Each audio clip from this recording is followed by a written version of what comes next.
Assalamualaikum warahmatullahi wabarakatuh.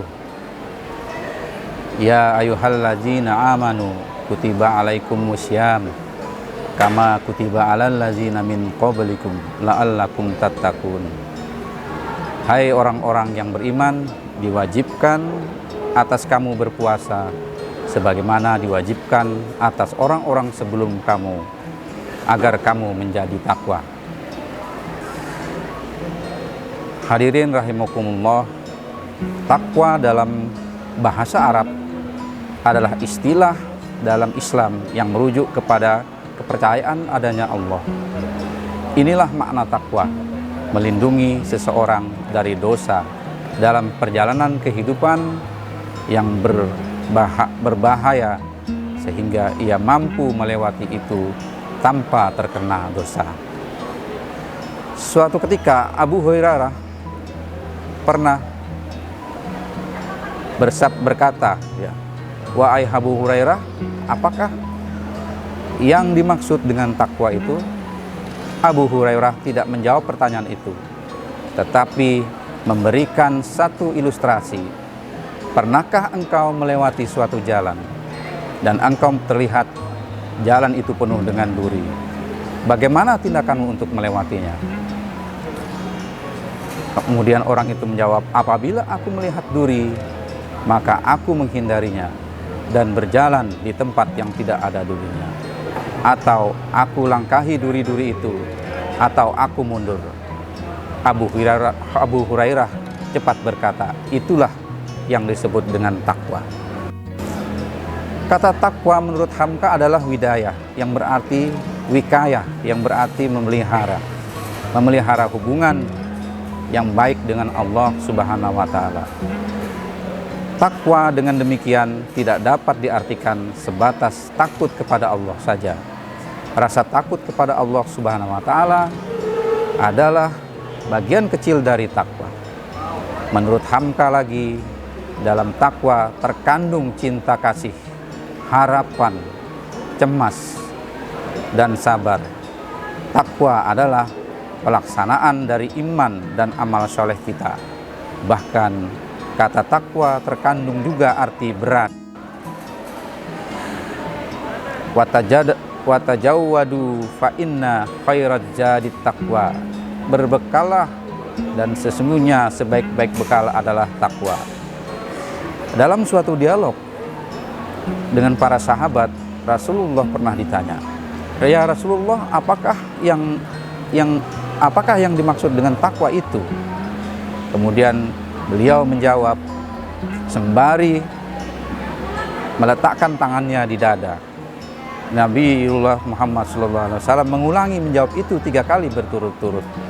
Maksudnya takwa itu berarti bersifat batiniah dan bersemayam di dalam hati, bukan sekedar tampilan yang kelihatan dengan mata telanjang.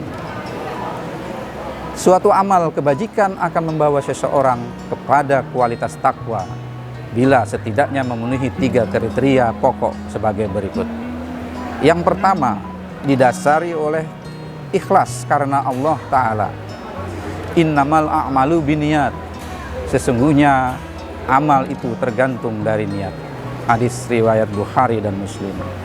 Innamal a'malu binniyat bermakna bahwa setiap kegiatan yang kita lakukan harus dilakukan dengan sesuatu karena Allah Subhanahu wa Ta'ala, bukan karena hal lainnya.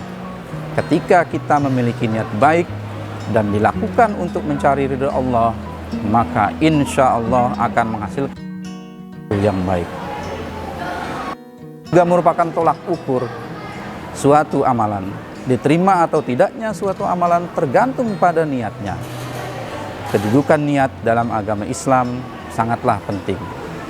Bahkan niat itu lebih utama dari amalannya itu sendiri. Seperti dikatakan Nabi Muhammad SAW dalam suatu hadis yang diwariskan oleh Imam Bukhari, Imam Baihaqi. Niatul mu'minina khairu min amal. Artinya niat seseorang mukmin itu utama daripada amalnya. Dari kutipan di atas dapat diuraikan bahwa pertama, orang yang berniat melakukan suatu amal kebaikan lalu mengerjakan, maka kepada orang tersebut diberi pahala menjadi 10 kebaikan sampai 700 kebaikan hingga berlipat-lipat. Yang kedua, dilakukan sesuai dengan ketentuan Allah Subhanahu wa Ta'ala. Tentunya harus sesuai dengan standar operasional prosedur yang berlaku dalam Islam. Itulah yang disebut dengan syariat. Kemudian yang ketiga, tujuan meraih ridho Allah Subhanahu wa Ta'ala. Ya, dari di antara manusia orang-orang yang mengorbankan dirinya karena mencari keridhaan Allah, dan Allah Maha Penyantun kepada hamba-hambanya. Singkatnya, untuk mencapai derajat takwa, kita beramal, maka seseorang harus berpegang pada prinsip-prinsip sebagai berikut. Yang pertama adalah lillah, karena Allah. Yang kedua billah, sesuai dengan aturan Allah Ta'ala.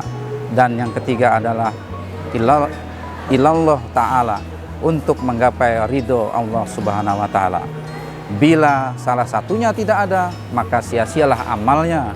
Dalam konteks itulah kita melakukan semua amal-amal Ramadan seperti syam, tarawih, i'tikaf, tadarus, dan sebagainya.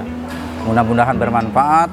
Wabillahi taufiq wal hidayah. Assalamualaikum warahmatullahi wabarakatuh.